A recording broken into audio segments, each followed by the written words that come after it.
Ah, the Sussex curse. Back at it again. Another month, another wave of staffers running out of Harry and Meghan's orbit as if it is a burning building with no fire escapes. This time, senior communication heads. PR people. The very people responsible for spinning this royal fairy tale into something halfway believable. Gone.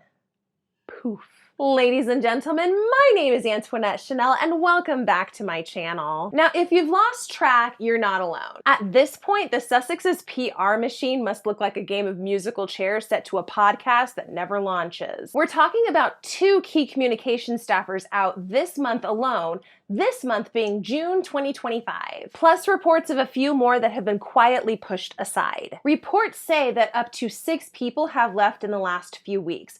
But hey, I'm sure that that's all normal, typical, run-of-the-mill stuff for any thriving brand, right? So what's the deal? Well, insiders say that the environment is toxic. High pressure, blame heavy, allegedly. Meghan has what some have described as psycho moments, and Harry is just there. Staffers get hired with dreams of purpose and impact, and they leave emotionally exhausted and professionally bruised, and probably also Googling, how do I break an NDA? Let's call this what it is, the Sussex curse. You get pulled in by the promise of activism and global influence, healing and light and growth and vibes, and then you're ghostwriting Instagram captions, all for a woman who's about to throw you under the bus. Right now, the Sussex team is calling this a restructure, a pivot, a bold new communication strategy. They're hiring outside PR firms now because nothing says stability quite like outsourcing the message of your public identity to another organization. But this is what happens when you run a brand on grievance and not growth. You can only repackage the victim narrative so many times until people start to tune out because they've heard it all before. Now, we can't pretend that this is new. The Sussex's staffing exodus is much less of a glitch and a lot more of a brand feature. Since 2018, at least 18 known staffers have exited stage left that we know of. And of those who have departed, some have left quietly, some have left with quite a hubbub. Here are just a few of the casualties of the people who have succumbed to the Sussex curse. So, Melissa Tubati was Meghan's personal assistant, lasted 6 months, allegedly quit after being reduced to tears on the regular. Samantha Cohen, who we've talked about on this channel before, former private secretary to the Sussexes, worked with the Queen for 17 years, but lasted less than 1 year with Meghan and Harry. Jason Knauf, communications secretary turned whistleblower. He filed internal bullying allegations against Meghan. I believe that those were the allegations that helped to fuel the story that hit right before the Oprah interview that was by the beautiful Valentine Lowe. Christian Jones and Sarah Latham, senior PR strategists, both exited quietly after the Sussexes' royal departure.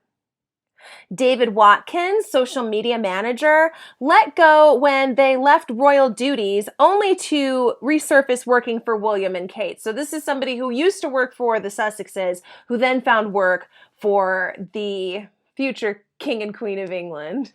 Catherine and William. Toya Holness, global press secretary for Archewell, ghosted her position after less than a year. Ben Browning, head of Archewell Productions, gone after Netflix backlash and scrapped content. Rebecca Sananes, head of Archewell Audio, produced the only full season of Meghan's podcast that we've gotten so far, then she quit. Mandana Dayani, Archewell's president, stepped down just as the brand started flatlining. And now in June 2025, we have Charlie Gibson, a UK communications person, Kyle Boulia, Los Angeles deputy press secretary, and at least 4 more behind the scenes whose names I could not find. This isn't a string of bad hires, this is a culture. A churn and burn operation that promises light but delivers stress and secrecy and strategic scapegoating. Many of these people had serious credentials, people who had worked for monarchs, presidents, and major studios. But apparently none of them were good enough for the Duke and Duchess of Delusion. So here we are, another PR reboot for the Sussexes. I've lost count of how many this is now. Another round of fresh faces tasked with salvaging a public persona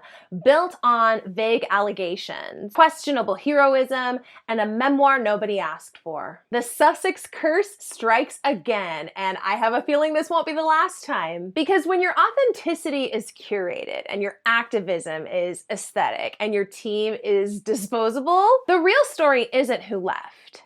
It's why they keep leaving.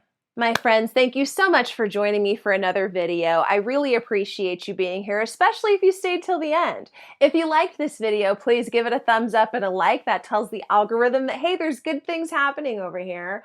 Also, if you'd like to see more content from me, consider hitting the subscribe button so that you can be notified every time I upload content to YouTube. Also, if you want to keep up with me on Instagram, you can follow me at the handle that's on your screen right there. Thanks so much for being here, friends. I'll talk to you in the next video. Take care.